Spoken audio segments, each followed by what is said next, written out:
Hello, huge movie fanatic Nate coming at you to review the movie by the name of The Gate.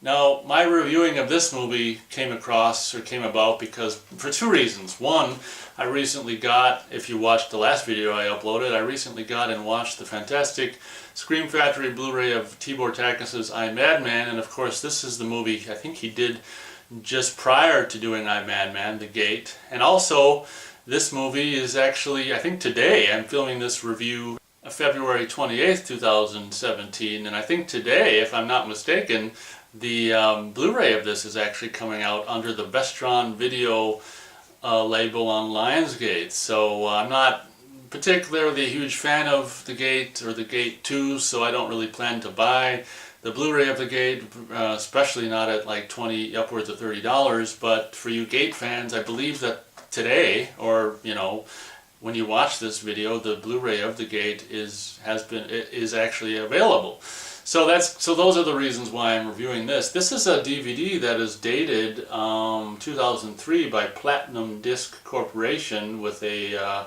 address of La Crosse, Wisconsin.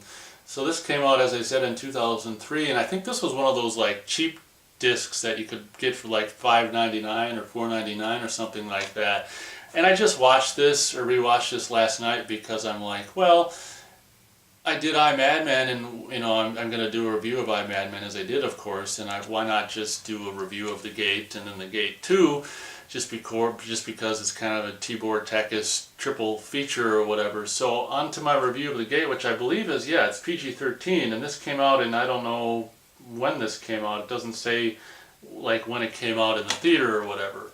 But this is a movie, obviously, it was kind of done on the heels of things like, I don't know, just, a movie about kids, so it's kind of done on the heels, or probably after the success of things like Goonies and Explorers and all these kind of things in the early mid-80s, these movies with basically involved teenagers, or not even teenagers, just doing this and that, or getting into misadventure and stuff like that. So I think this movie was in the horror section, so I don't know, I never really don't regard it as like a teen kiddie movie, like in those aspects, but I guess it's kind of like, it's a PG-13 horror movie, I guess. But having rewatched this movie yesterday, it does feature quite the cool ensemble of kids. I mean, this kid, was it Stephen Dorff or something like that? I want to say he went on to be like an adult star. I don't know. I could have researched it, I guess, a little bit before I started this review, but whatever, just you can research it yourself. So I actually like the the kid with the glasses probably more than any other kid in this movie, who luckily would end up, of course, as I will mention when I do my Gate 2 review, goes on to be the star of Gate 2, which is really cool. One thing I do like about this, some saliva went down the wrong pipe, I think. One thing, having just rewatched this yesterday, I do like about this movie off the bat, of course, is Poltergeist was another movie that this reminds me of. This movie was done probably after the success of, like I say, things like Poltergeist and Goonies and stuff like that. And I do like the suburban setting, which of course is just ripping off or going off of Goonies and Poltergeist and stuff like that. But just like I say, the teen ensemble or whatever, and it's really, like nowadays, I don't know, in movies in general, it's kind of rare. Usually they'll get like 20-somethings to be teenagers, and it's really cool when they actually have like teenagers playing teenagers. It's just like, whoa, that's really cool. And the seeing all the kids in like the 80s styles and stuff like that, and his sister's two kind of just, I don't know, whatever, just dumb girlfriends and stuff, and that really touching scene where she, just after the dog died, that she was going to go to the beach, but she comes home with a rocket to, for her little brother, basically the main star of the movie, to set off. That was a really touching scene. Like, oh man, that was beautiful. She kind of, the bigger sister kind of ditches at one point her two, just crappy girlfriends to come back and spend time with her little brother, who's the dog that towards the beginning of the movie had just died. So this movie starts with kind of a goofy we don't know at the time, but it's a dream sequence where the main character kid is riding his bike and goes back to the backyard, and it's just like this tree, and the tree house is in it. He goes up in there in the tree house and it tips over, and there's this hole, and it's kind of cool because when he wakes up, he wakes up to sounds of chainsaws running, and they're actually, when he wakes up, it's kind of cool, that transition. They're actually cutting. He's got some, his dad or parents have got some crew cutting up the tree that had fallen down, presumably that night before in some windstorm or just plain old normal storm or whatever.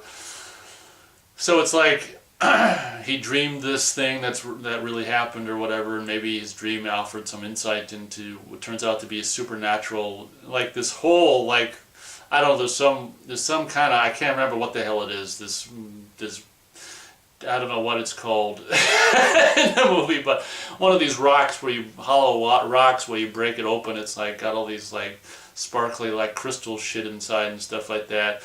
Kind of basically, from what I understand, where this tree stood, and once it falls over and stuff, it leaves this hole, which is basically, I think, kind of the gate in this movie. I don't know. I mean, I saw it yesterday, but it's hard to make sense of all this stuff. As I've said before in so many reviews, I'm not so keen on supernatural stuff in movies. I'm more just a physical flesh and blood killer slash and stalk kind of thing is my thing. But so it's like I say, when you have something supernatural, it's kind of hard to figure out what's going on and hard to wrap your head around it. At least in my case, I'm not too much of a supernatural enthusiast. So I guess that's why maybe this movie didn't draw me in too terribly much. But I remember it.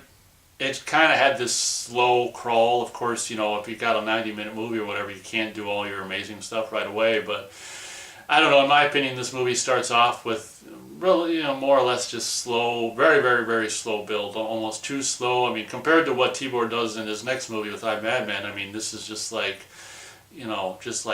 what the hell, student filmmaking. I mean, it's not, presumably, it's the guy who wrote the movie, not Tibor's fault necessarily, so. But for me, this movie is is a little slow to get going in my opinion, and then when it does get going, it's kind of like eh. Just like with I'm Madman, this movie features I think makeup slash visual effects, basically done by Randall William Cook, and I don't know if this is the first time they worked together or not, but it may be. And this movie is full of basically, I don't know, this is post-Gremlins. Oh, another movie that this movie is kind of like is Gremlins. I think this movie's post-Gremlins. I think this is this is probably mid-80s or 86 maybe or something. So there's all these minions that are basically, I don't know, I still don't know how the hell the stuff looks really good, how they did it. It's like a combination of guys in suits making them look all small and stuff. There is some stop motion minion stuff, I believe, as well, but this movie's, one of the points about this movie is all these flesh colored little small, maybe like a foot tall or less, maybe 10 inches tall minions that come out of the pit there's a movie that I really like called The Pit, and I get these movies confused. I've already reviewed The Pit quite a few, several years ago, so be sure to check out my review of The Pit, a movie that I like much more than The Gate, just for so many goofy reasons. But yeah, not too particularly keen or blown away with the movie The Gate. It always, like I said, it just happened on camera. It basically always just makes you think of The Pit and makes me want to watch The Pit. But just supernatural stuff. It's like that.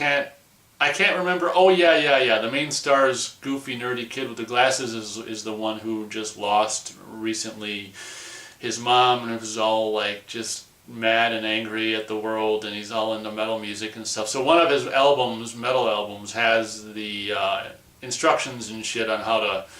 I don't know why they conjure demons or whatever the hell I don't know why they want to do this, but it turns out I think they do it, and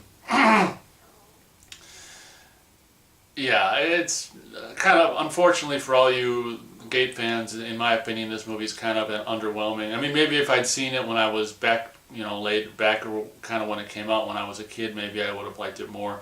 It makes you wonder about movies like this, if I had seen it when I was a kid when it came out, would I like it more? Or, I'm pretty much the same person. I don't think I necessarily would have ever really liked this movie. Same with Gremlins. I mean, I saw that one pretty much after it came out, and I never really liked that too much, or never got on the whole Gremlins bandwagon. I never was really into that very much either. So, yeah, even though I just watched this yesterday or rewatched this yesterday, there's not a whole lot that is memorable about this movie. Basically, these kids, the parents leave them alone, and, over this weekend or whatever time it is, all this stuff transpires. So that's conveniently, that's why the parents aren't around or whatever. And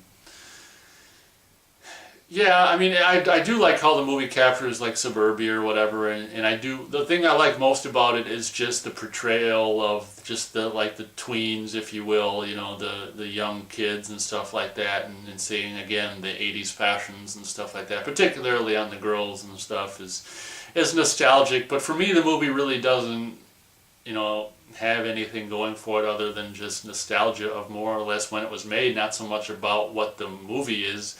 It's the things that I enjoy about it are basically just the nostalgia about when it was made, not the actual subject matter of the movie. So I'm afraid I can only go I will go 1 3/4 stars out of 4 stars for The Gate. It's something that doesn't blow my socks off, and definitely, obviously, won't be. I mean, I'd be open to get the Blu-ray if it were under $20, because I think it's got commentary. I looked at it a little bit, and it's got some special features. It might have probably has a Tibor Takis and maybe Randall William Cook commentary, which would probably be more entertaining than the movie. But I'm not going to spend over $20 for the Blu-ray of this, and unfortunately, I mean, it is nice of Lionsgate to be giving us these titles on Blu-ray, but they're also sticking it to us, or not us, because I haven't bought any of the Vestron titles. I mean, I'd be interested maybe in some of them, if they drop under $20, it would be interesting to see. I would think it would happen. I mean, I can't imagine they'd keep the price up forever and no one buying them. So